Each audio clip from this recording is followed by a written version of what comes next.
The following program is intended for mature audiences. A democratic republic of sports. The Sportsocracy with ESPN Asheville hosts Tank Spencer and Jeremy Greene.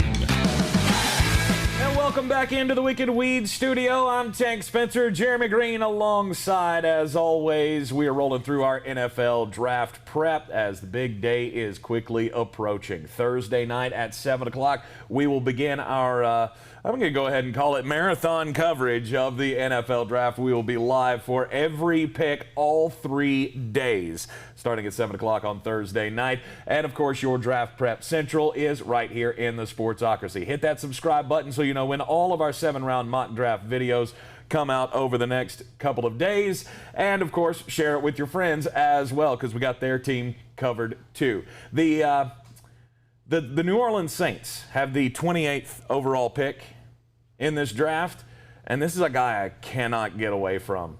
Zaven Collins out of Tulsa, a guy who just, every stat pops off the page at you with Zaven Collins. He could do everything. He can. He's got an unbelievable skill set. Mm-hmm. And there are some people that say he's scheme specific. I couldn't disagree more. I think he can play in anything. Mm-hmm. Now, I think he would be better as an outside linebacker in a 3-4 because he would be a pass rusher that could cover, which is stupidly rare. Now, if he winds up in New Orleans, this is a guy that can get after a quarterback. You put him on the other side of Cameron Jordan, and now you have to worry, some defensive secondary deficiencies. Those get covered up because you have 2 terrifying pass rushers on each side. The one thing that scares me, he's not as forceful as he should be, and he's not as good of a tackler as he should be. Missed tackle rate was a little higher at 13% than I would want it to be, but I think that is something that can be coached at the next level. He's a turnover machine as well. He can force turnovers like nobody's business. And one of the few walk-off defensive touchdowns that we saw in college football in 2020 came from Zaven Collins. Thomas Graham Jr., cornerback out of Oregon, will be the second pick at number 60 overall. This guy has great feet, 5'11", 195. This is a guy that I think can be an outside corner, scheme versatile. There's nothing about him that says, oh, I can only do this. He can play in the slot. He can play on the outside. I like everything about this guy's tape. He has an unbelievable ability to backpedal flat-footed and still break with the receiver, which is insane to me. The thing that scares me about him is he's not stupidly fast, and penalties seem to follow this guy everywhere he goes. He's a guy that gets a little grabby, and I'm afraid that in the NFL he could get a little bit of a reputation for being handsy. But I think he can be a tremendous second corner in the secondary opposite Marshawn Lattimore. As a fan of a team in the NFC South, this next pick kind of scares me because he's a guy that I really, really love. Out of Oklahoma State, wide receiver Tylen Wallace going to the New Orleans Saints at number 98 overall. This is a guy that I would like better in the slot in the NFL because he plays bigger than he is. I could see him having the same kind of resurgence in the NFL that Mike Thomas had when he came to the Saints. Michael Thomas was not a dominant outside receiver at Ohio State. He wound up in the slot in New Orleans, and he's one of the best receivers we've ever seen. That's what I think could happen with Tylen Wallace. Now, he can also play on the outside. He tries to high point the ball, and there are some times that the tape on him's a little inconsistent if he gets beat up on at the line of scrimmage. That's why I like him better as the slot. Now, do I think he and Michael Thomas can, move around and do different things? Absolutely. Nothing crazy special about the athleticism, but this is a guy that really knows how to catch the football, and I think can be a good, productive receiver in the NFL. Also in the 3rd round, their second pick in the 3rd round at 105, Tommy Togiai, defensive tackle at Ohio State. Yeah, you want to replace 1-3 technique in Sheldon Rankins, who left for the Jets, replace him with another in Tommy Togiai. Mm-hmm. This is a guy that, the hands on him are tremendous. He just throws people around at times with his hands. Most of the knocks I have on him are size related. If he was 2 inches taller and 15 pounds heavier, I think you would be talking about a much higher drafted guy. But at 6'2", 300, he's a little undersized. I do think he's a 3 technique in the NFL. And I do think he has the potential to be a good interior pass rusher in the NFL. One of the best bull rushers in this class. In the 4th round at 133, Chris Rump, the second edge rusher out of Duke. I am kind of surprised to see him in the 4th round here. I've seen him going in mocks in the 2nd and 3rd. No, he's not going in the 2nd and 3rd.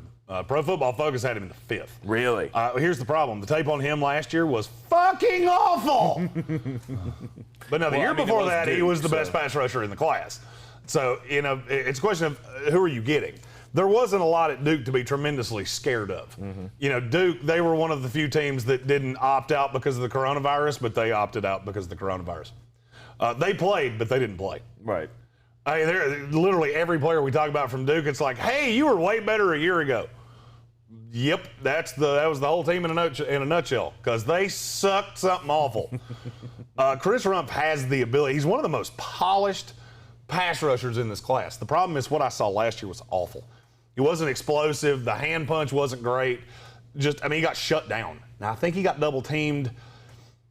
And I don't even know if it was schematic or they just looked up and went, hey, the defensive tackle forgot to move. I can help you. Right. It's fine. He won't notice for a minute. Or he's the only fear that they had on the defensive line. Well, no, because they had Victor Dimukeje on the other side. Well, that's true. So that shouldn't be the way it was. And that's kind of what makes me nervous is did he throttle it down because he was on a bad team? That leads you to talk about motor and question all the things. I love this kid. He's one of my sleepers in this draft, and I think he's a day 3 pass rusher that will come in, and I think he can play a role right now. I think he comes in and he's a situational pass rusher the day he gets into camp. In the 6th round, the New Orleans Saints could select James Wiggins, the safety out of Cincinnati. This is a box safety, and there are a lot of these in this draft, and the tape on him is just not as good as it is with other people. He hasn't been particularly good against the run. There's some, if you want to see highlights that make you go 6 to midnight on this kid, they're out there because he has thrown some kill shots while he was at Cincinnati. Explosive guy. He's just not really rangy. I don't ever see him being an over-the-top guy. I don't think he can play in a cover 2. This is a guy that's going to have to play the underneath in a cover 1. Box guy, and he's going to have to get better at, yes, you can throw the kill shot, but can you throw the average shot? Can you just get the guy that gets through the hole? Can you be that next line defender that gets him down, keeps it to a 3-yard gain as opposed to a 7? Because there's a lot of him hanging on for dear life, and the guy gains 4, and the ball carrier gets 4 extra yards. That's what makes me nervous. That's why he falls to this point in the draft. 2 picks in the 7th round for the Aints. Austin Watkins, wide receiver from UAB at number 229. This guy might have the best hands in this class. 6'3", 210. The thing about him is he's a below average athlete. I mean, this is just a really big kid that just happens to have good hands. Back in the day, this could have been a tight end. When the Darren Waller and all of those things started, he could have been a tight end because he's an average athletic tight end. He's probably Logan Thomas after he bulked up to play tight end athletic. Okay. The problem is he's 45 pounds lighter than that. So I don't think he can bulk up and be a move tight end. I think he's just going to be a guy that has really good hands.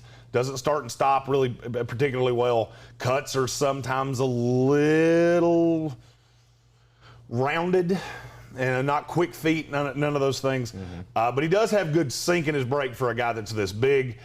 He can run a full route tree. He just has to get crisper, especially not being any more athletic than he is. But I think he has a high floor. I think the floor on this kid's a number 3 receiver in the NFL, and he's the only one that you can get this late. The last pick belonging to the New Orleans Saints at 255th in the 7th round, Errol Thompson, linebacker. What are you getting with this guy in the 7th round? Errol Thompson, I like to call him the sparkler. Sparklers are fun because you light them and they shine and you go, yeah! And they burn out real fast. That was Errol Thompson's career. Okay. Like the first 5 games he played in college, I thought this kid was going to be a day 2 pick. And in the last 2 years, I think there's been about 5 plays where I went, hey, there was that guy. Oh, he went away again. Oh, no. Oh, shit, he went away again. He gets washed out too often. I mean, he's got a good linebacker build, 6'1", 250. He just doesn't do anything overly well. He's a decent pass rusher. He's a decent run defender. He's a slightly below decent coverage guy. But, I think he can be a special teamer, and I have seen the talent. And that's what you're doing in the 7th round is trying to find the lottery ticket, hoping to God you hit the 5 right numbers and you wind up with a guy. And this is a guy that I've seen him be a guy. It's just been 2.5 years ago. I think there are a couple of home runs in this draft class for the New Orleans Saints. They get the linebackers, Zaven Collins, Tylen Wallace. He's a guy that I really like.